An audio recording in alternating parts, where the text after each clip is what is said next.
রোজার মাসে যারা ডায়াবেটিসে ভুগছেন তাদের জন্য একটা বড় সমস্যা সেটা হলো যে আপনি যদি ইনসুলিন নেন মানে ইনজেকশন সেটা কিন্তু বিপজ্জনক। আপনি ইফতারের আগে নিবেন না। ডাক্তাররা সবসময় ইফতারের আগে নিতে বলে।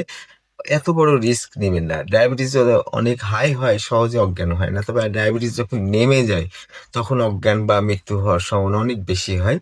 আপনার পাশাপাশি কিন্তু গ্লুকাগন একটা ইনজেকশন রাখা দরকার। গ্লুকাগন মানে গ্লুকোজ মানে চিনি।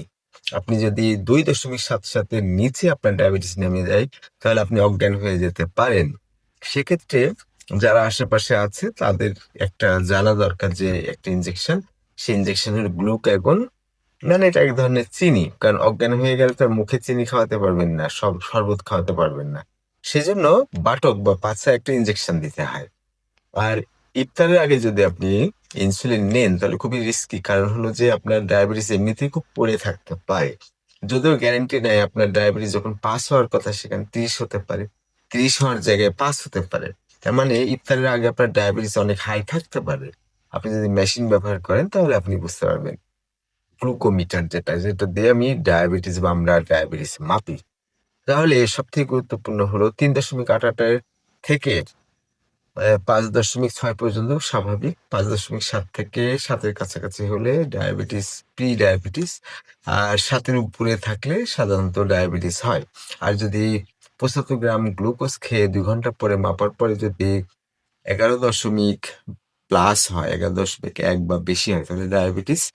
৭ এর নিচে থাকলে সাধারণ, নরমাল। আর ৭ থেকে ১১ এর মধ্যে হলে প্রি-ডায়াবেটিস। আর আরেকটা টেস্ট হলো HbA1c হিমোগ্লোবিন A1c। এটা হলো যে ৩ মাস ৩.৫ মাসের গড়। এটা আপনি যদি দেখেন যে ৬.৪ বা তার কম তাহলে প্রি-ডায়াবেটিস। ৫.৭ থেকে ৬.৪ পর্যন্ত প্রি-ডায়াবেটিস। আর ৬.৫ বা তার বেশি হলে ডায়াবেটিস। তো এটা বেশি নির্ভরযোগ্য। ২ ভাবে আপনি পরীক্ষা করতে পারেন। আর খালি পেটে যদি আপনি ঘুম থেকে উঠে যদি মেপে দেখেন ৪.৭২ বা তার নিচে তাহলে কিন্তু অনেক ভালো। শুধু ডায়াবেটিস না, এটার মানে হলো যে হার্টের যে অ্যাটাক, হার্ট অ্যারেস্ট সেটা কিন্তু হয় না। তার মানে ৪.৭২ এর নিচে থাকা উচিত যদি ঘুম থেকে উঠে মাপেন। আর ৫.৬ পর্যন্ত স্বাভাবিক।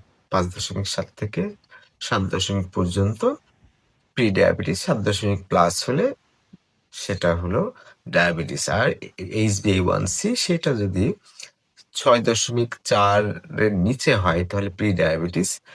৬.৬ পর্যন্ত